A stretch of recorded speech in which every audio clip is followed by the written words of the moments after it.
Tar, berhenti main. Ini kelas sudah kayak lapangan basket rusak, sampah di mana-mana.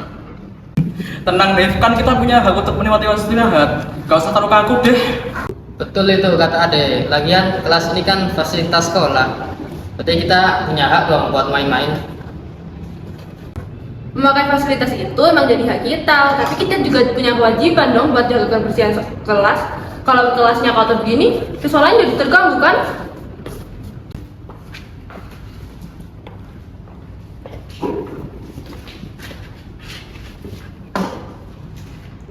Ngomong-ngomong soal hak, aku baru aja dari lab komputer terus lihat ada 2 PC yang mati.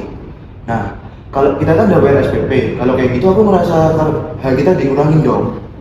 Aku setuju sama Faras, kita harus mendapat fasilitas yang terbaik. Tapi Ras, kamu tahu nggak kenapa PC-nya mati?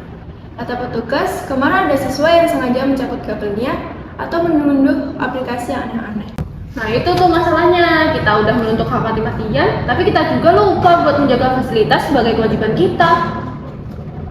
Nah itu, gimana sekolah mau ngasih fasilitas baru kalau di sini aja ada yang nggak bisa jaga? Jadi maksud kalian kalau aku membawa sampah ini, aku baru boleh ngomongin soal hak? Nggak gitu deh, hak dan kewajiban itu bersifat beriringan. Kamu nggak bisa ngambil yang satu dan membawa yang lainnya. Ibarat kamu berhak mendapat nilai dari guru, tapi kamu wajib mengerjakan tugasnya. Aku juga akan buat laporan ke pengurus kelas supaya kita lebih disiplin. Kita harus tunjukin kalau kita bisa tanggung jawab dulu, baru kita minta perbaikan fasilitas. Ya aku paham.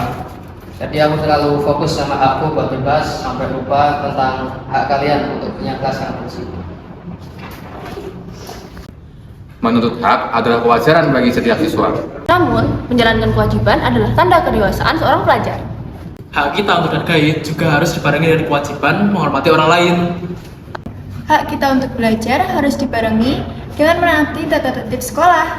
Fasilitas sekolah milik kita semua, tanggung jawab juga ada di pundak kita bersama. Karena siswa yang hebat bukan siswa yang hanya tahu apa yang harus ia dapatkan, tapi apa yang harus dia berikan. Cerita ini menunjukkan bahwa di lingkungan sekolah sering terjadi gesekan karena siswa hanya melihat dari sudut pandang hak pribadi, seperti hak bermain atau hak menggunakan fasilitas.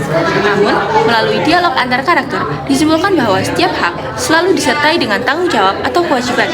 Keseimbangan keduanya adalah kunci agar lingkungan sekolah tetap harmonis dan nyaman bagi semua orang.